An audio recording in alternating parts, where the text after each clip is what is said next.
Hi guys, my name is Nairi and I run a channel all about adoption family life because I have two adopted boys who I had in foster care as well. And if you think this could be something interesting to you, then please take the time to subscribe to my channel. But today we're going to talk about how to make good decisions around feeding your adopted children and what are the key factors that actually are going to help you through that process, because often children can be very fussy over food. So the point number one I want to make is don't fall into the trap of limiting what you offer them. So from the beginning, give them a wide range of tastes and experiences so that you don't find they become more and more reduced in what they are prepared to eat and the types of things they're prepared to eat. My second point is allow them to have snacks during the day. Some children that have been neglected can then become quite anxious if they have to wait quite long times for meals. So as well as having your meals regularly at a time when they know they're going to happen, make sure that you do have snacks available, and it's down to you as to whether you're happy to let them have sweet snacks or not. Personally, I'm fine with that because the boys are very, very tiny and I feel that they need the energy. So I would say have snacks available, and it's up to you whether you want them to be nutritious or you don't mind.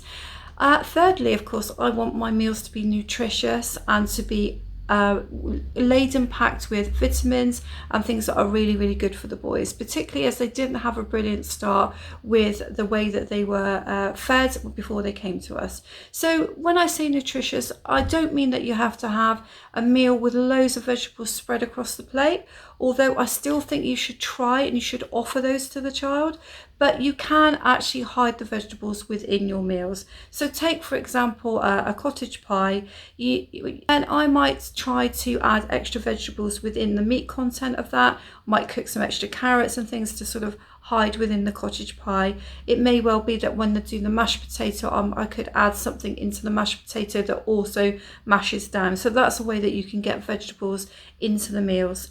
Fourthly, I like to think that meals can be quick and easy. I never fuss around with meals. So try and think of nice meals that you can put together where you've got, say you've got pasta, you can add some vegetables in, you can add some sauce in, and within 20 minutes, you've got a quick and pretty economical meal that you can give to your child. So keep it simple, don't overdo it, don't try and give them posh meals, especially not to start with.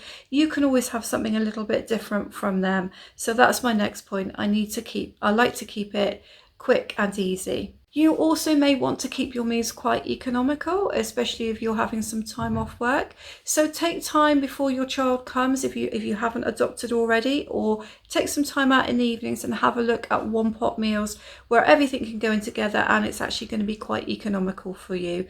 As you probably realise, meat is quite expensive, fish is quite expensive, even cheese is quite expensive. So it might be that if you can get the child used to a lot more vegetables, that you can do one pot meals with vegetables. So say, for example, you could do a vegetable lasagna, or you could do a ratatouille. Those types of things are going to be a lot cheaper for you. But in any case, you can get cheaper cuts of meat if you get yourself a slow cooker.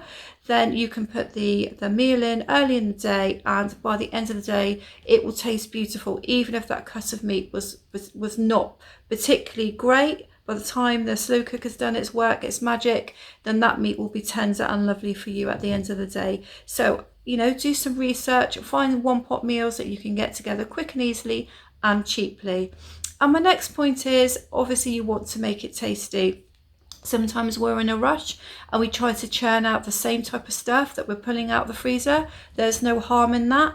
But actually, if you want to produce a really nice flavour and you want the quality to be there, then you have to put the effort in. So buy in plenty of stock cubes and plenty of flavours and herbs, and do some experimenting with adding a few things in. It doesn't need to take long, but a child will eat well. If it tastes good, then they're going to more likely eat well than if it's the same thing that they're being presented with and there isn't any much flavour there. So guys, I hope that helps you. That's just a few quick tips and advice. Do not be afraid to experiment with your food, and don't be afraid to try new things out. And I hope this video helps you. Goodbye.